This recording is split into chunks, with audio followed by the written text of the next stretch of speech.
দেখাবো। দেখুন, তৃণমূল কংগ্রেসের শীর্ষ নেতৃত্ব তারা বারবার তৃণমূল স্তরে বার্তা পাঠিয়েছেন, বিরোধী করলে বঞ্চিত হবে না, বিরোধীদের ভোট দিলে বঞ্চনা হবে না। তারপরেও একজন কৃষক, তিনি নাকি বিজেপির বুথ সভাপতি, তাই তিনি নাকি বার্ধক্য ভাতা পান না, আবাস যোজনার টাকা পান না, তার বুকে পেসমেকার, তিনি চাষাবাদ করেন, তা সত্ত্বেও কোনো কিছু পান না একজন গরিব কৃষক। কথা বলবো প্রতিনিধি জিয়ার সঙ্গে। জিয়া, এটাই কি ঘটনা? কে বলছে?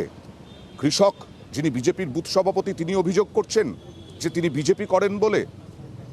হালদার সত্যি খুব গরিব মানুষ, কিন্তু তার একটাই অপরাধ, সে বিজেপির বুথ সভাপতি ছিলেন, তাই তিনি কোনো সুযোগ সুবিধা পাবে না, সরকারি সুযোগ সুবিধা। যেখানে রাজ্যের মুখ্যমন্ত্রী তৃণমূল নেত্রী বারবার বলছেন যে কোনো কাউকে ভেদাভেদ করা যাবে না, বিরোধী হলেও তাকে সরকারি সুযোগ সুবিধাকে বঞ্চিত করা যাবে না, কিন্তু নিচু স্তরে দেখা যাচ্ছে ঠিক উল্টো চিত্র। অর্থাৎ তিনি বিজেপির বুথ সভাপতি বলে তিনি বার্ধক্য ভাতা পাবেন না, তার আবাস যোজনার টাকা পাবেন না, আবাস যোজনা ঘর পাবেন না, এবং 2 বছর আগে যে আমফান হয়েছে, আমফানে যে ক্ষতিগ্রস্ত হয়েছে, বারবার কাগজ জমা দিয়েছে ব্লকে, কিন্তু সেটাও পাবেন না। অর্থাৎ এটা একটা নিয়ম হয়ে গেছে। পাবেন না কেন? কে বলছে পাবেন না? কার বাপের সম্পত্তি ওই টাকা, ভাতার টাকা যে উনি পাবেন না? দেখো, এই গোবিন্দ হালদারের স্পষ্ট দাবি, তিনি বারংবার ব্লকে গেছেন, ব্লক আধিকারিকদেরকে জানিয়েছেন বারংবার। আমরা কি সেই ব্লক আধিকারিক বা কাউকে পেয়েছি কথা বলার জন্য?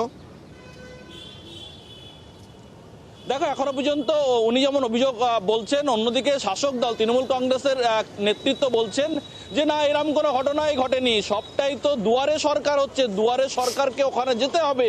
কিন্তু অন্যদিকে গোবিন্দবাবুর বক্তব্য, তিনি বারবার গেছেন, বারবার ব্লকের নেতৃত্বের সঙ্গে কথা বলে কাগজ জমা দিয়েছেন, কিন্তু তিনি পাননি। অন্যদিকে কি বলছেন দেখি, তিনি এবং তার স্ত্রী কি বলছেন দেখি। আপনি কোনো বার্ধক্য ভাতা পাননি, ঘরও পাননি, আয়লার সময় আপনার ঘরও ভেঙে পড়েছে। এই ইন্সপেকশন করে ফটো করে নিয়ে গেছে, তাহলে তো তার পাওয়া উচিত ছিল। কেন পাচ্ছেন না আপনারা? কি পাচ্ছি না, আমরা ভাবে যে দখলদার গোষ্ঠী বিজেপি করে। কষ্ট হলেও খাটাখাটনি করতে হয় আমার। এখানে কিন্তু মেশিন লাগানো আছে, মানে কি পেসমেকার? কষ্টের মধ্যে আছি, কষ্ট করতে হয়, তারই মধ্যে ওই কাজকর্ম করে সংসার চালাতে হয় আমাদের। কিসের জন্য আপনারা পাচ্ছেন না? বিজেপি করি তার জন্য হয়তো। উনি তো 3 বছর 3 বার করেছে, তাই এবার এখনো পর্যন্ত পাননি। হয়নি। তা আপনাদের সংসার চালাতেও তো অনেক কষ্ট হচ্ছে। হ্যাঁ, কষ্ট হচ্ছে, হয় কষ্ট। আর এই সুযোগে তৃণমূলকে বিঁধছে বিজেপি। একমাত্র তৃণমূল কংগ্রেসের পরিচালিত লোকজন ছাড়া যারা বিরোধী দল, সে সিপিএম হোক, কংগ্রেস হোক, আর বিজেপি তো বটেই, সবাই বঞ্চিত। এই বৃদ্ধক্য ভাতা বলুন, এই বার্ধক্য ভাতা বলুন, বিধবা ভাতা বলুন, সব দিক থেকে বঞ্চিত। প্রান্তিক মানুষের কোনো সুযোগ সুবিধা নেই, বার্ধক্য ভাতা নেই, বিধবা ভাতা নেই, কৃষক বন্ধু নেই, তারপরে আপনার সরকারি যে পরিষেবা সেসব থেকে বহু মানুষ বঞ্চিত। আর তৃণমূল অভিযোগ উড়িয়ে দিচ্ছিল, যেটা আমাদের প্রতিনিধি বললেন।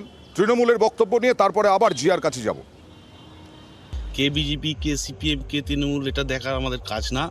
আমাদের কাজ যে মানুষটা পাওয়ার যোগ্য, সেই মানুষটা যাতে পায়, তার জন্য আমরা সবসময় তৃণমূলের পক্ষ থেকে আছি। এবং হয়তো উনি কোনো কারণবশত হয়তো যাননি, সেই জন্য উনি পাননি। অবশ্যই আমরা এর ব্যবস্থা করব। আচ্ছা জিয়া, কবে উনি ভাতাগুলো পাবেন? দেখো, কবে ভাতা পাবেন, অর্থাৎ এই গোবিন্দবাবুর স্পষ্ট দাবি, তিনি 2.5 বছর ধরে ব্লকে হেঁটে হেঁটে তার জুতোর খোল আর কি, অর্থাৎ সোল ক্ষয়ে গেছে, কিন্তু 2.5 বছরে তিনি কোনো সদুত্তর এখনো পর্যন্ত পায়নি যে কবে তিনি ভাতাগুলো পাবেন।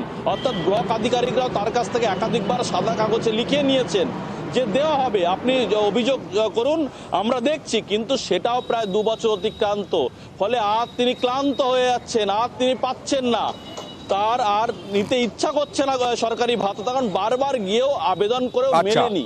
ফলে তিনিও আর চাইছেন না যে ভাতা তিনি পাক, অর্থাৎ তিনি আবার আবেদন করবেন। ওর ভাতা পাওয়া উচিত, কিন্তু রাজনীতির জন্য তিনি যদি অভিমানী হন তাহলে আলাদা কথা, কিন্তু ভাতা পাওয়া উচিত। ওনার কাছে গিয়ে, ওই কৃষকের কাছে গিয়ে ভাতাটা দিয়ে আসুন, বা ওই ভাতা নিতে চান। এবার